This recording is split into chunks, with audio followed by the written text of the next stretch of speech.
Tēnā koutou katoa, ko Susan Takuingoa. Hi, welcome to the webinar on accessible communications. My name's Susan. I'm on the executive committee, and it's fabulous to see so many of you here. I don't know if any of you have been to any of the other webinars so far, but I've been lonely coming to you all from Oamaru. And it's interesting to know that there are actually 35 people out there and counting that are attending as well. Today we have a panel for you about making your communications accessible, brought to you by SCANZ, which is the Science Communicators Association of New Zealand. We are a group of professionals who tell stories about science and are passionate about everything that surrounds that, improving science literacy, how to improve our communications, and how to reach new audiences. So hopefully this panel will give you some ideas about that last one in particular. This panel about making your communications accessible, just before I pass over to our lovely panelists, I want to let you know what we mean by that. So when we're talking about accessibility communications, in general, we're referring to people who have needs for communication access that may not be, I suppose, thought of in your normal everyday assumptions. So this might be deaf and hard of hearing people, blind and low vision people, right through to people who have specific needs for reading, like dyslexia or attention issues. And this panel was in some ways inspired, I suppose, even though it's not a COVID panel, by the real attention this year that's been put on the deaf community, with everyone in New Zealand getting so exposed to some of their lovely interpreters. So we've invited three fabulous people to speak to you, who I'm going to introduce now, and hopefully they'll say hello so they pop up on your screen and you can see who they are. First speaking, we're going to have Dr. Arash Tayebi, who is the CEO and founder of Kara Technologies. Kara is a platform which translates the written word into New Zealand Sign Language. Hannah Slade is going to speak next. I think Hannah's about to say hello. Hello everyone. Hi. And Hannah is the program manager for Be Leadership, which is a program which provides leadership development and prioritizes those with access needs. She also has an MA in English and works for the communications squad at B Lab. Now, originally on your program, our third speaker was to be Rawa Karatai. Unfortunately, due to the gorgeous weather you're having, if any of you are in Auckland today, Rawa had a flight delayed and is currently in the air. But we have found a most wonderful presenter to substitute, and that is Ollie Goulden. Ollie works for the Disabled Persons Assembly. He is the Kaituitui for the Wellington region, and works for CCS as the Disability Leadership Program Coordinator. Did I get that right, Ollie? Regional Disability Leadership Coordinator for there we go. For the Central Region. A few words mixed up. That's okay. So now that I've introduced them all, I will leave it to them to tell you, first of all, about themselves and why it's important that you make your communications accessible. And I think we're going to start with Arash. Hello everyone, hopefully you can hear me okay. So I'm Arash. I am interested in technology, accessibility, and startups. I am a co-founder of a company called Kara Technologies, and what we do again in Kara Technologies, we are looking for making services and information accessible in New Zealand Sign Language using digital humans. I came to New Zealand in 2013. and was to pursue to do my PhD in electrical engineering in University of Auckland. Back then, I was super passionate about the technology and startups and so many things. I thought I could like finish my PhD easily. I could have my high-tech startup, so I could be next Elon Musk. So I was super excited. However, in 2016, I've been diagnosed by a disease called Meniere. So Meniere is an inner ear problem. And basically you get the severe vertigo attacks. So it's like worse of your hangover every day. So at the same time, I lost hearing in one ear. So it was a little bit challenging for me. And also the doctors in New Zealand told me there is a chance of getting other ear affected as well, because I got this disease when I'm young. So like all of the engineers, I go to the panic mode and I try to provide a solution. So that's why I was very interested to the deaf community and the challenges. So I start talking to the deaf education centers, and because it was very, very shocking for me when I figured out in our department, like electrical engineering department in University of Auckland, we don't have any deaf students who's doing a PhD. And also I was involved in high-tech startup ecosystem in New Zealand. I couldn't find any deaf person. So I was wondering why is that? So it was a big of an annoying question for me. So going back to the deaf community and asking the same question, I understand the accessibility is very, very important, and how we could make our education system, our everyday communication, etc., is accessible for every people. So I was again very furious, and I started talking to the Deaf Education Center. I said, okay, so I'm very passionate about the technology, and I like to see how the technology can help. So right from the beginning, and I told them, like, what is your number one problem? And they said, okay, we don't have enough teachers in New Zealand. And I said, okay, so there's a technology called online education. We bring the teacher for you. They were like, well, the teachers cannot sign. So sign language is very important. And online education also is not accessible for deaf kids. Then right from the beginning, I was like, okay, there's a technology called closed capture technology. I can design it in such a way which is suitable for New Zealand accent. So you could get a technically closed caption for everything. So I solved your problem, huh? Then like the people from the school went like this. No, and I asked why, and they said, well, deaf kids cannot read. And for a person who's deaf and born in New Zealand, English is their second language. So having expected to reading text super fast doesn't make sense. And it resonates with me very much because my English is my second language. So for me, reading subtitles, this is not very good. So then it was my first time learning the most important lessons of designing accessible communication is you cannot design a system to be inclusive and accessible for somebody. You have to design it with somebody. So you have to, I learned to basically shut up and listen. From there, we worked together, we create Kara Technologies, and we did a couple of successful pilots in New Zealand schools. And now we did one overseas also pilot. So everything is going very well. So we have a very bold vision of providing accessibility for a deaf community.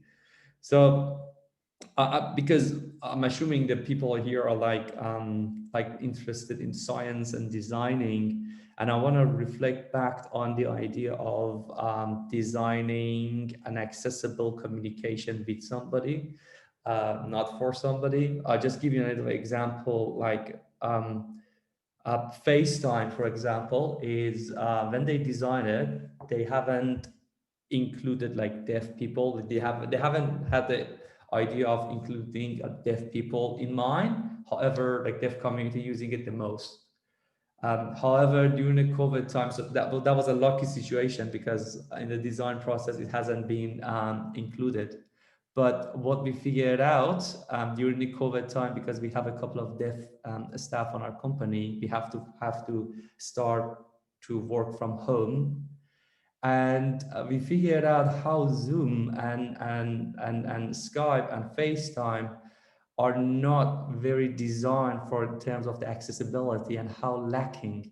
And with a little bit of twist in the design perspective, you can make it much more accessible for broader people.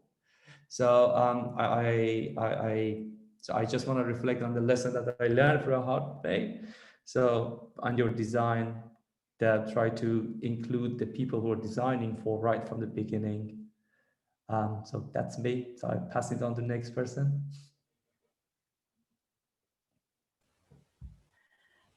Thank you, Arash. That was fabulous. And I think one of the things you've translated is The Very Hungry Caterpillar. Am I correct? Yeah. It's one of my top reads at the moment. So I'm going to pass over to Hannah now, who's going to share a little bit from her perspective. Hi, thanks, Suze, and thanks, Arash. Great to hear from you. So I'll just start with a little bit about my journey with accessibility. I've had the pleasure of working with a team at B-Lab since 2015. So I came on as their B Leadership Program Manager. B-Lab used to be called Be Accessible, so you might be familiar with their work as Be Accessible. I was really drawn to their mission to make New Zealand the most accessible country in the world, and also their use of language. I really love the way that Be Accessible, now B-Lab, challenges people to think about language. The term access needs sort of was made popular by B-Lab as an alternative to talking about disability. And the reason that we have been doing that is to highlight the fact that actually it's not just the 1 in 4 New Zealanders who have what maybe people think of when they think of disabilities. Access need is a term that incorporates everyone, and how we're all individuals. We have different needs when accessing education, employment, services, society, and communications as well. And they use this framework of accessibility to shift the responsibility from the individual to the supplier of or designer of a service or a whatever, really, whether it be a building or communications. The term disability is often has in the past been used to other people, whereas access needs is inclusive, and it starts getting us to think about us all as individuals. So my role as program manager for the Be Leadership Program has been an incredible experience for the past 6 years, a unique experience and insight into connecting with people individually to understand their access needs and understand what's possible in terms of access and participation when you actually build a culture where people are encouraged to state their needs unapologetically and openly. It's an incredibly diverse group of people who come together each year with really, really different access needs. Often, what's been quite interesting is often people might have competing access needs. So somebody with sensory issues may have difficulty with loud noises, whereas somebody with visual impairments might need an audible alert when something's about to happen. All sorts of different requirements. So it's been a real education. First of all, from my point of view, as somebody who's coordinating the program, to be able to say, I'm going to try my best here. We're going to try our best. We might not get it right, but we'll keep asking and we'll keep trying. And I think that's really something that I think is very important when it comes to this concept of accessible communications, is to be curious and to not make assumptions and to see it as a work in progress. And as Arash was talking about before, this concept of designing with, but I might mention a little bit more about that in a minute. So I've also been supporting the marketing and events team at B-Lab. So that's provided me with some really different learnings in this area as well. We have a set of accessible document guidelines and accessible web guidelines. We use all this stuff that's sort of best practice accessibility as our guiding philosophy, but we're a little bit hesitant about this notion of best practice. It's almost, I mean, it's fantastic to aim for that as your end goal, but it does almost encourage people to have a sort of a tick box approach. And there's certainly no such thing as a one-size-fits-all method of communication. You just can't do it. You can tick all those boxes, but you cannot be sure at the end of that you've nailed it. And that's why this notion of curiosity is really important to us. So we have over the past few years been developing a framework to help us sort of guide our design, and in fact our leadership philosophy as well. And we talk about possibility. And so we have this notion of moving on from accessibility, actually looking beyond it and exploring what's possible. And so for us, a really key concept, which Arash mentioned before, is this designing with.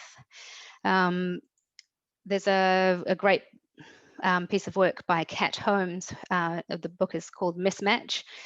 And it's a really great look at how design often gets things wrong, because it's the result of assumptions, and people do make assumptions when they're thinking about access needs. They think, well, maybe somebody who's blind might require this, or somebody who's deaf might require this.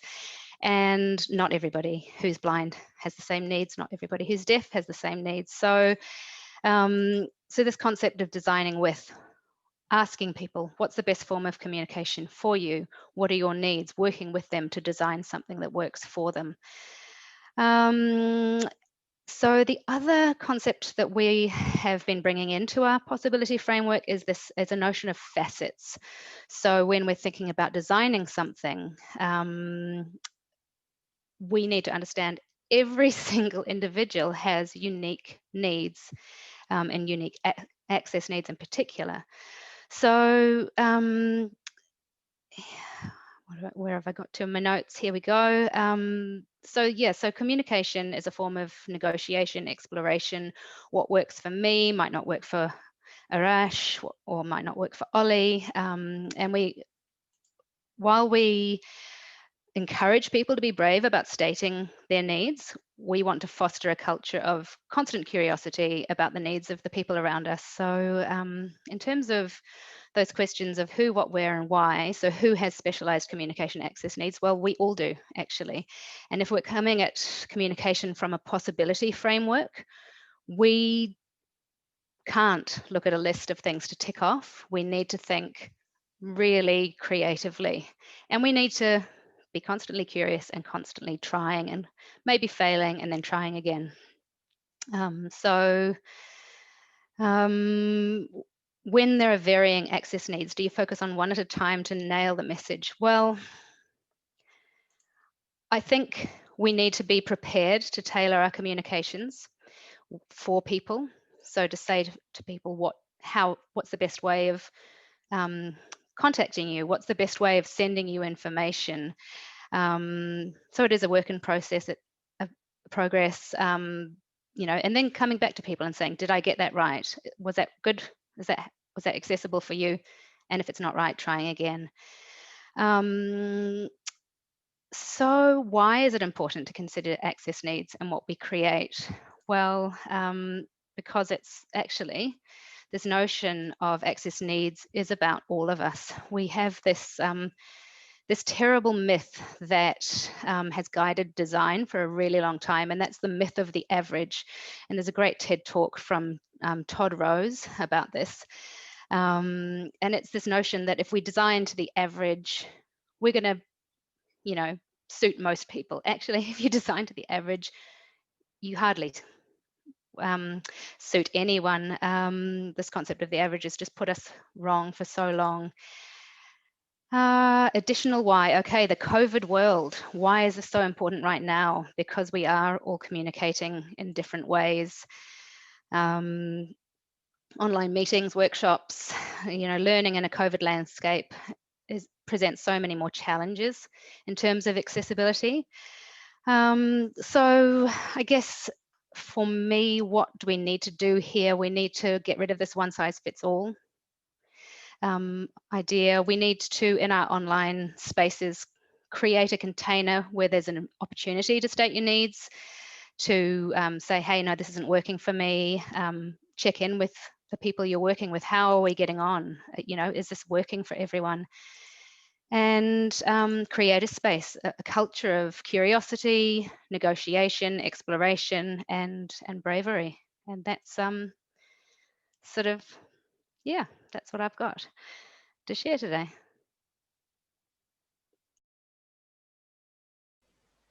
Wonderful, thank you, Hannah.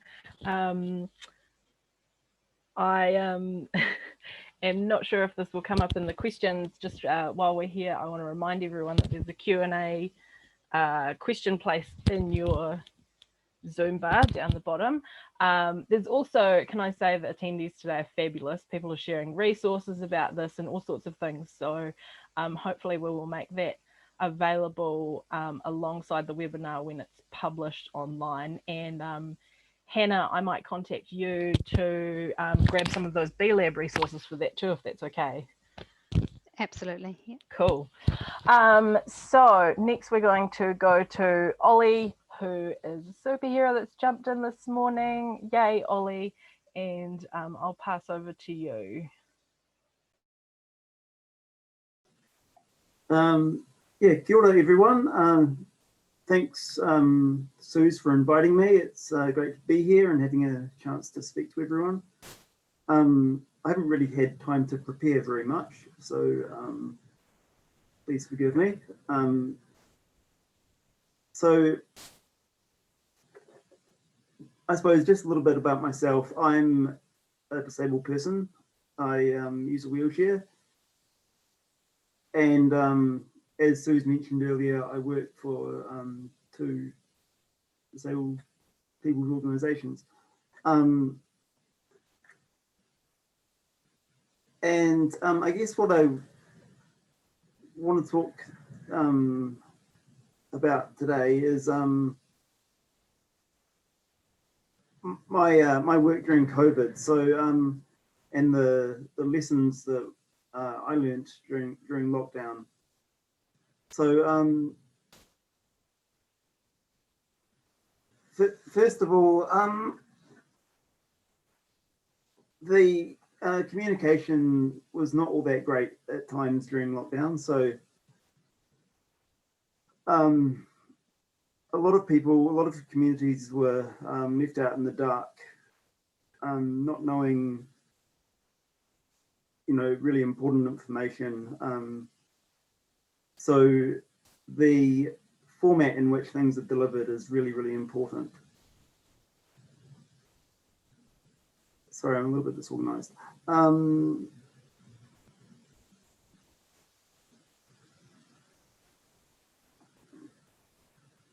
right, so I just want to go back to why. So I'll start at the beginning. I believe that everyone has value as a human being, and quite often people who have communication difficulties are ignored and don't have a chance to have their say. So I'm really, really passionate that in making sure that people who have speech difficulties or who have learning disabilities, or any other sort of access need, have the opportunity to have their say and to contribute to society. So, yeah.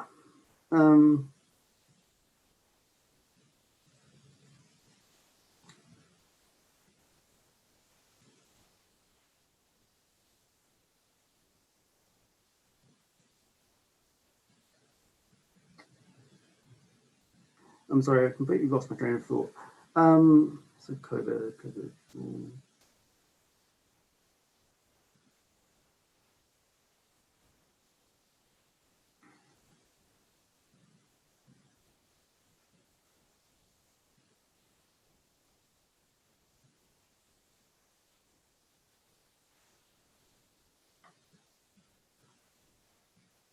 Yeah.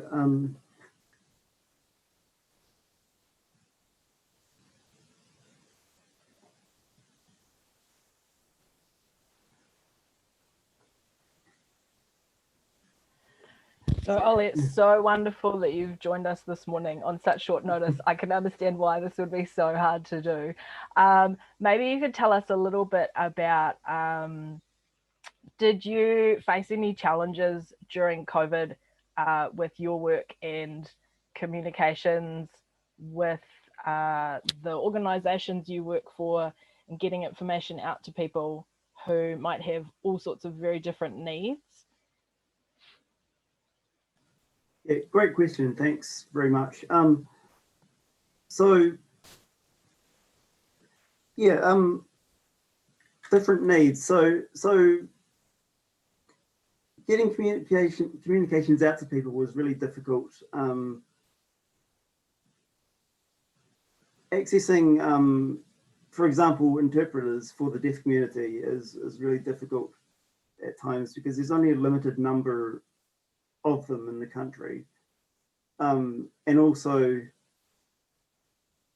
the funding issue. So these people deserve to be paid for their time, obviously. And when you're a small organization that is struggling for funding, it can be really hard to find the money to pay for interpreters. So that's a real challenge.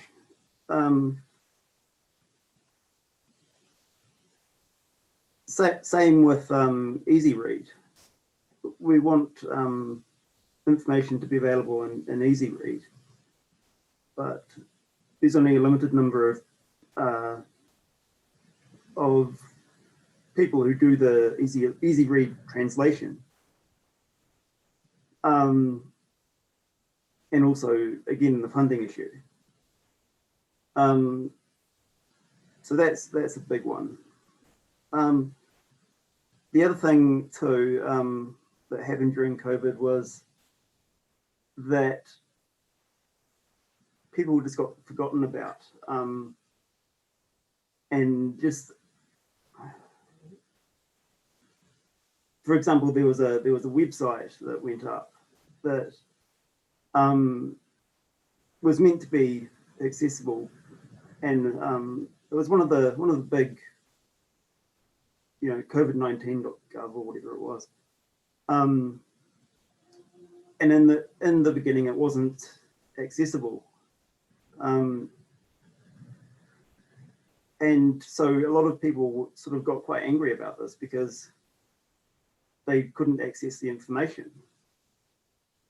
So quite often disabled people are an afterthought. So I suppose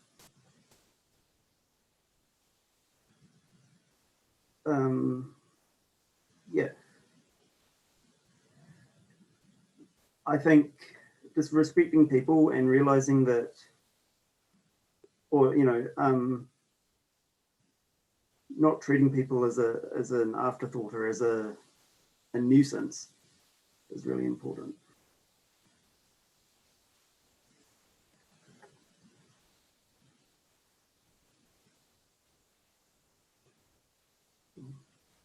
sometimes that's really true, right? So what would you suggest to our attendees who are sort of from all sorts of different backgrounds, but have in common that they are trying to get science information out to people who may have some of the difficulties that you're working with?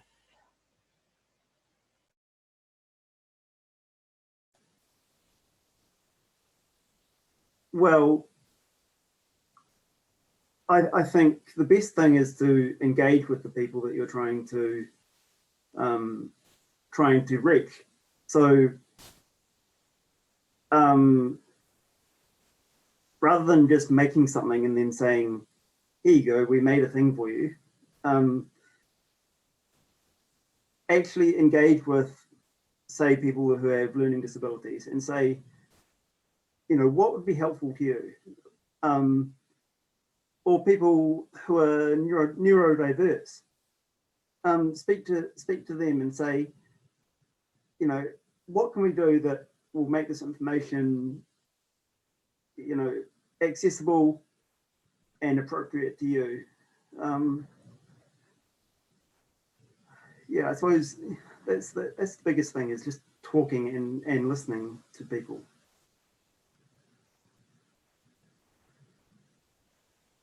Wonderful, thanks, Ollie. And look at that, you managed to fill the 8 minutes we gave you. So thank you, all three of you, so much. We've got loads of questions coming in from everyone. So I'm just going to find those. What you were just saying at the end there, Ollie, I thought connected back so nicely with what Arash was saying and Hannah was saying as well. But there was a question specifically for Arash that I thought I'd kick off with, and it was that have you provided feedback to those services like FaceTime, Skype, and Zoom to make their accessibility settings more obvious, or and I'm going to add this to this question, or to get your services on those things? Yes, we did. So one of the, because I'm having a telecommunication background, the whole Zoom and Skype design in such a way, the packet sizing design in such a way that it's favorite the audio rather than the visual and the video. So if the connection goes bad, the first thing they will sabotage is the video.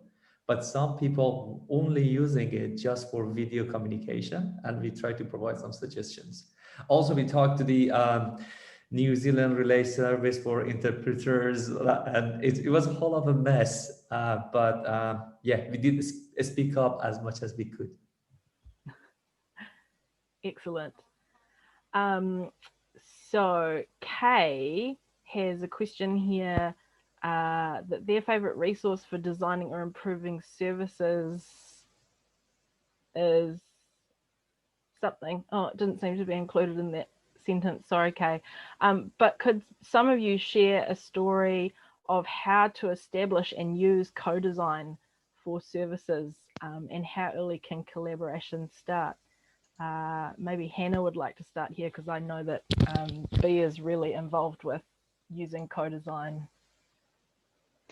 Yes, so I can only speak from my point of view. I'm not involved in the actual design work, but I can certainly speak to that from my point of view. So in terms of this notion of co-design, we really try to work with people to get away from the notion of you know, just having a wee chat with people for free, because a lot of people don't see people when they're giving their time to educate about different access needs. They don't see that as expertise. And we get that a lot. I think there was an organization in New Zealand, I'm not going to name them, but they did a lot of accessibility work by just getting some people with access needs and disabilities to walk through their stores or wheel through their stores and give them some feedback. And that wasn't compensated in any way. And I think a lot of my friends who are visual designers actually get this too. You know, can you draw this for me? You know, you're really great at this. Can you do that? The really key thing about designing with is acknowledging and respecting the expertise that that person is bringing. So I'd say that's the first step. In terms of where does that go in the design process? Well, it should go all the way through. So at the beginning, at the middle, at the end. In terms of okay, how to establish the co-design process, like I said, I'm not in the design team, but I would say that what we would always say is just to start that process, and you might get things a wee bit wrong, but just give it a go. Yeah, Arash has experience in that area, so I'll hand over to him to share. I have a very quick story to share. One of the projects that we are doing is with one of the airport in UK. So in UK, they have a movement called Sunflower Lanyard. So that people with a different access need, they can go to. And we're supposed to bring a sign language accessibility to that. So, our avatar, Nikki, would be available to sign up. So when we start a project, usually engineers come across and provide so many solutions. And one of the things that I learned from the code design is you have to include the targeting people right from the beginning. For example, as a interpreter or sign language speaker, you never put the lanyard here. It's just big no because it's so distracting. It's like me talking, put my hand in my face. So by talking to the dev community, and they will come across with a very interesting idea. So now our avatar put the lanyard here, so you still can see the lanyard, but at the same time, in the code design is not only respected, but it's so innovative because they know the problem more than anybody else. So the answer is ASAP right from the beginning, because you'll end up with embarrassing stories.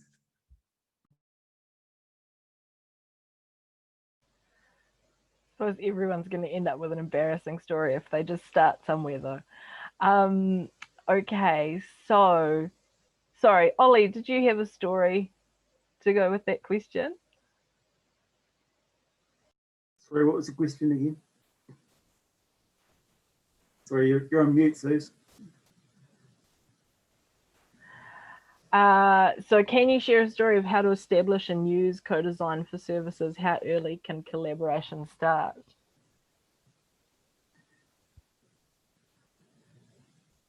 I can't think of any particular stories, but how early can collaboration start? Right at the beginning, right at the the inception of the whole thing.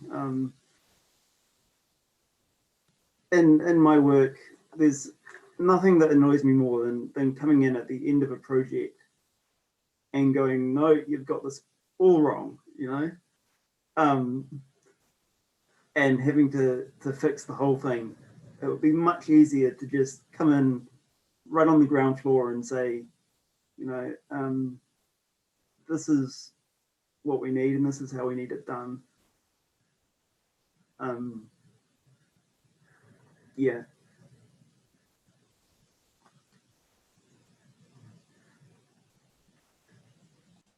Cool, thank you, Ollie.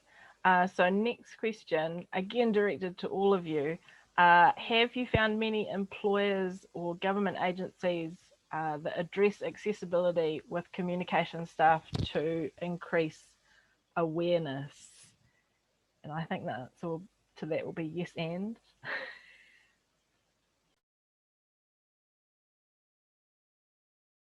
Would anyone like to?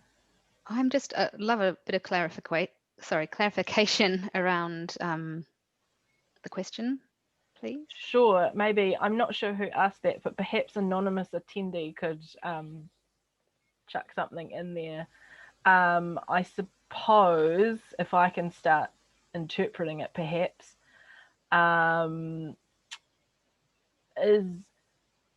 is there some sort of training that's going on behind the scenes with communication staff so that this is going, so that thoughts like getting access to information for people like the deaf community, like blind and low vision people who have specific needs. Are communications professionals aware of this? I mean, I know we are here talking about it. Perhaps I'll combo it with another question that's come up is, shouldn't government prioritise communicating to those who are most reliant on services and maybe harder to reach first? And are there ways to make this happen? I suppose the first question's asking about, are there ways to make this happen as well? Are they happening out there? Do you know?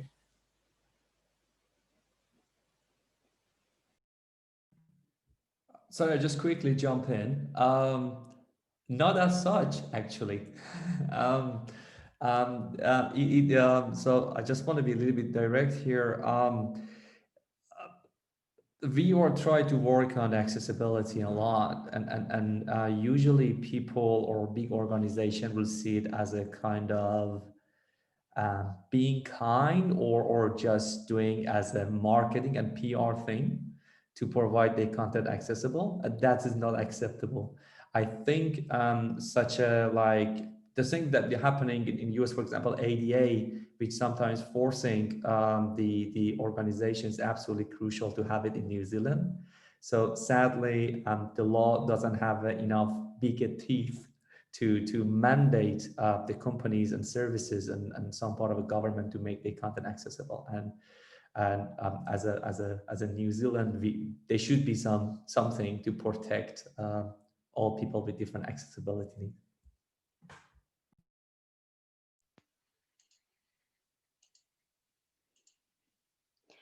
Just generally talking about what is being done, I know that there is a free micro-credential at Victoria University that's been made available to Department of Internal Affairs staff to help make digital public services more accessible. And that's a really great initiative. Beginning of this year, I think it was rolled out. Also, I'm just thinking more generally, the communications degree at AUT does offer an accessible communication module. I do think, though, and obviously there are government standards for accessibility as well. I do think, though, that it is still a very tick box sort of procedure, and I think, yeah, I'd really love to see some shifts there and thinking about accessibility. It is still very much, you know, yes, we've done that. Yes, they've done that. Now we can move on. And yeah, we want to move people into the possibility space. What's possible? That broader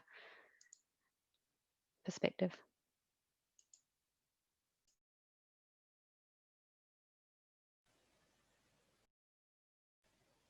Cool. So I hope the attendees will forgive me for some of this.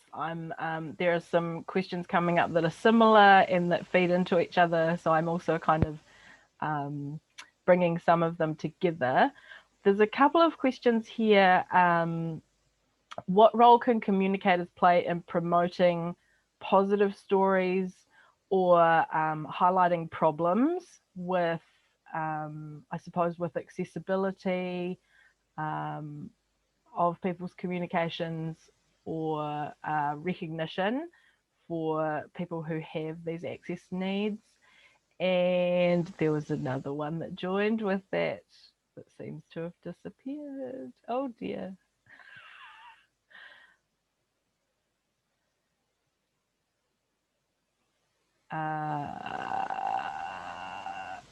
No, it's disappeared. Maybe someone deleted it. So, sorry, I'll ask that again. So what role can communicators play? We as communicators in promoting positive stories or highlighting problems, and I guess eliciting change in this area.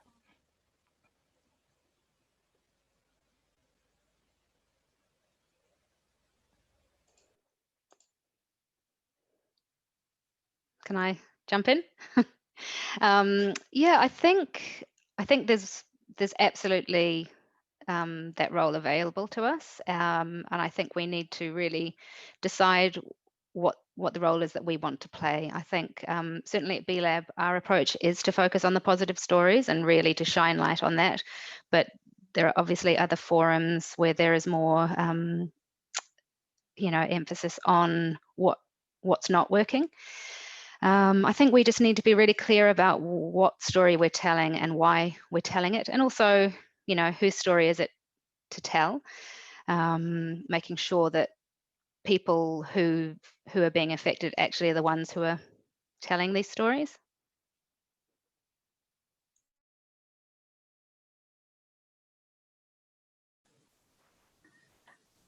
Yeah, I just want to tautoko what Hannah said about the people that are being affected are the ones who are telling their stories. I think so often disabled people's stories are filtered through an able voice, through the medical system or through other organizations of power. And I think it's really important to amplify the voices of disabled people, not speak for them. It makes it more authentic, and yeah, that's all I wanted to say. Also, just in terms of the language we use, I think this is so important that we really do think about how the language we use is setting the tone, is creating a narrative, and at B we use the term access citizen because that's the accessibility language that we're introducing to the businesses that we work with, but it doesn't mean that we're saying people who have a disability can't tell, their own story. But yeah, we really focus on how we tell stories, and typically I'm sure you're all aware, the media doesn't necessarily tell stories in a way that that we ourselves would want those stories told, and so we do try and shine a light on personal leadership, on unique contribution, on diverse talent. The language we use is really carefully chosen. So that's another point that I'd make, that when we are telling those stories, be clear about why we're telling them and the language we use.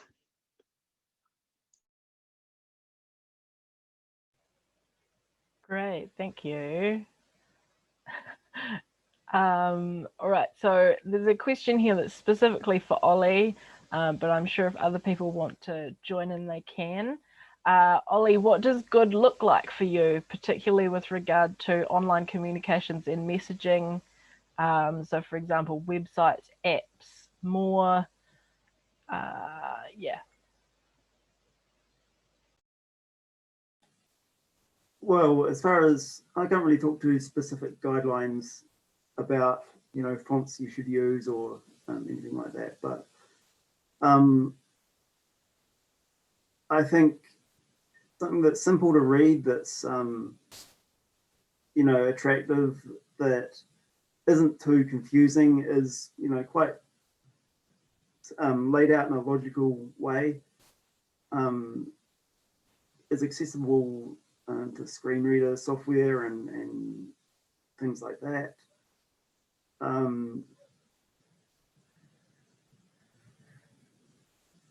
And there's something else I was going to say.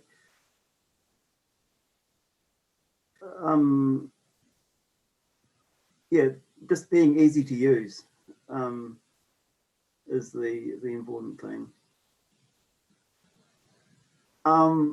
Another point I was going to touch on was the digital divide, and how that can be a problem. So this push to go online can be really difficult for people who don't have access to technology,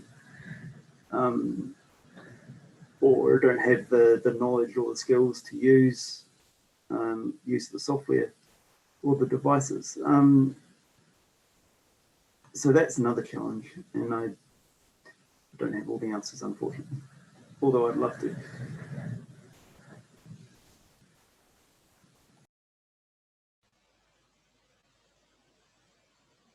Arash or Hannah, do you have anything for what does good look like? Very quickly, just resonate what Oli says. It should be easy to use, useful. Do not cut any corners. Just something really, really meaningful. Yeah.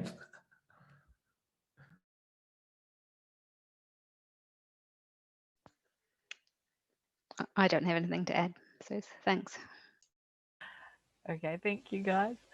Okay, next question is any of the panelists, what is your favorite example of a successful piece of accessible communication that you've seen or been a part of?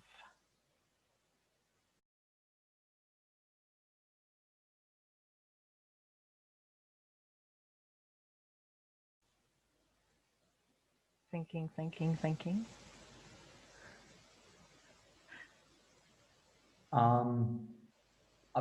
One of the most beautiful one that was being a part of is translating Very Hungry Caterpillar, actually. So in the whole designing process, we include teachers, we include deaf people, we include sign language expert, and we include children's. And they come across with the most brilliant ideas that I as engineers could not think of. So yeah, that's something I'm personally really, really proud of.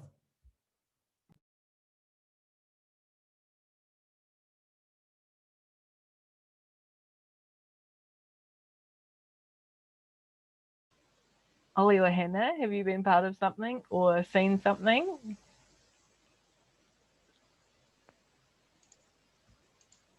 I'm actually really struggling to think of something on the spot, sorry. But what I have really enjoyed is being part of a project when we're making information accessible in lots of different formats. That feels to me like we're doing the right thing. So working with, we use Connect Interpreting to create a video, having an easy read format, having a te reo format, having a large print format, and yeah, that to me feels like we're doing the right thing. But I can't think of any. I wish I could share some beautiful campaign that I'd seen that I could think of. If I think of something, I will email it through to you.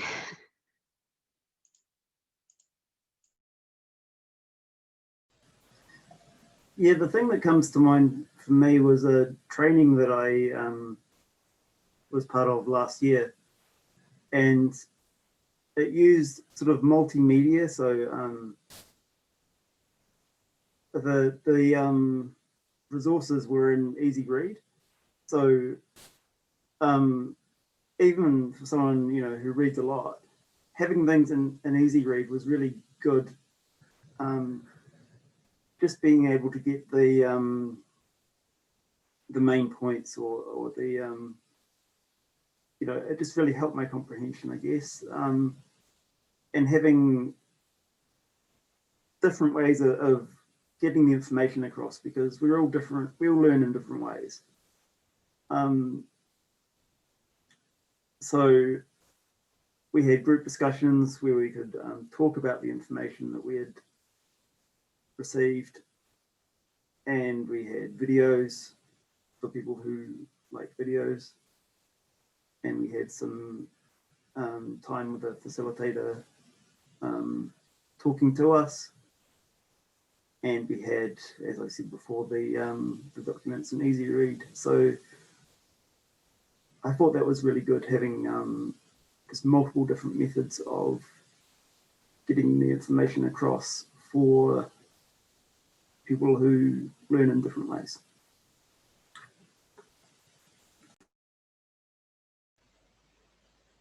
Great, thank you all. So I think we are getting to the end of our time, but we've still got questions that I can keep going with. So there's a couple here that I think probably Arash or are aimed at Arash, and he would be able to answer.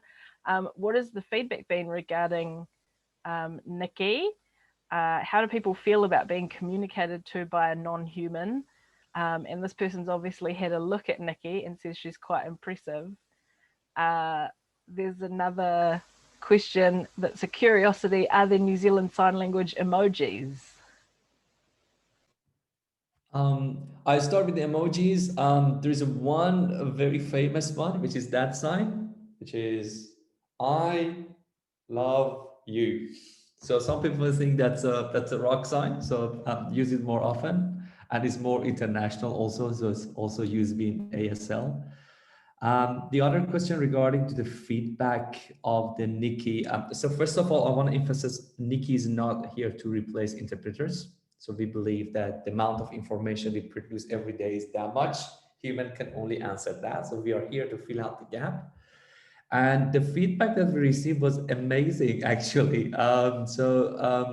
When we roll it out to the schools, we figured out the deaf kids really interact with the technology far more better than us as an adult. And they come across also with better ideas, such as, hey, we want this game character to sign for us. We want Mickey Mouse to sign for us. We want Maori God to sign for us. So the possibilities are huge.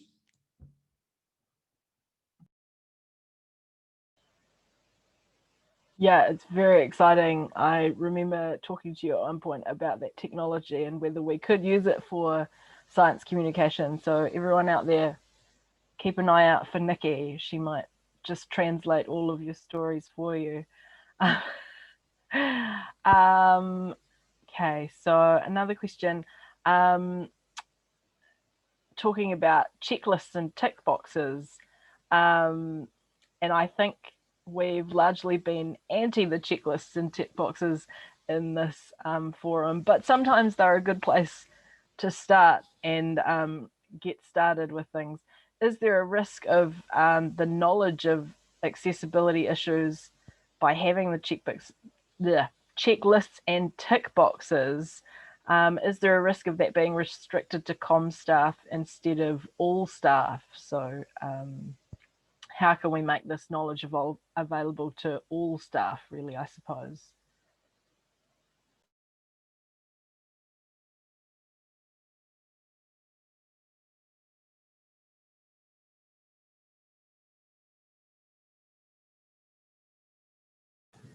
I've got something to say, but I'm just trying to formulate it in my head.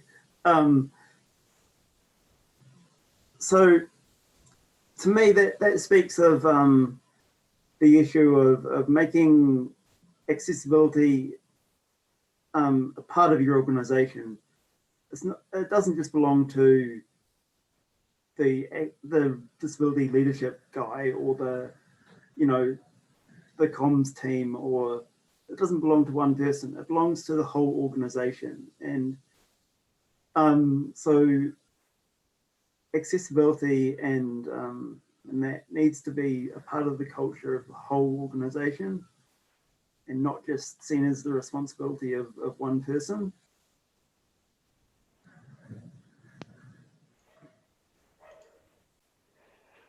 Thanks, Ollie. Yeah, and excuse me, sorry, I've just had to let my little puppy outside. She was whining in the background, so I've been on mute. Absolutely agree with Ollie. We at B-Lab, we always say we want to start with the culture piece with organizations. Unfortunately, organizations often have a limited budget that they make available, and they want to start with those easy to tick off things. But when we do work with organizations, we do send through those documents to them so that they can give it to all of their staff, the customer service staff, the culture stuff, the accessible communications stuff. We want them to be sharing that across their whole team. Absolutely, that notion too of accessibility being a tick box thing, it's kind of like diversity and inclusion, and we want to move away. Oh, puppy's back in the room. We want to make sure that that actually that diversity and inclusion is really embedded into the culture, that accessibility really is embedded into the culture.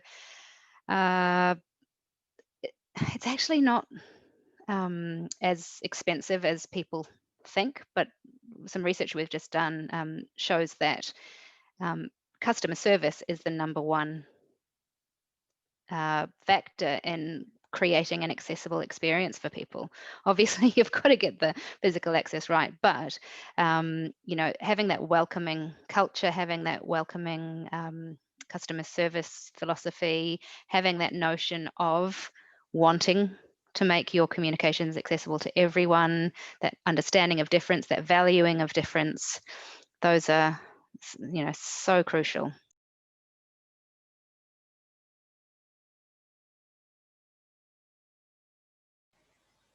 Thank you all, and Arash, I'm sure you've probably got something to contribute there, but we have hit our time limit. So thank you, all three of you, for coming today. Thanks, buddy. I know, it's okay. Thank you all for coming today, and I hope you'll also join us tomorrow for the panel on emerging voices in science communication, where we've got 3 fabulous early career science communicators who are going to talk to you about their journey into the field. So thank you again, Arash, Hannah, and especially Ollie for jumping in there at last minute.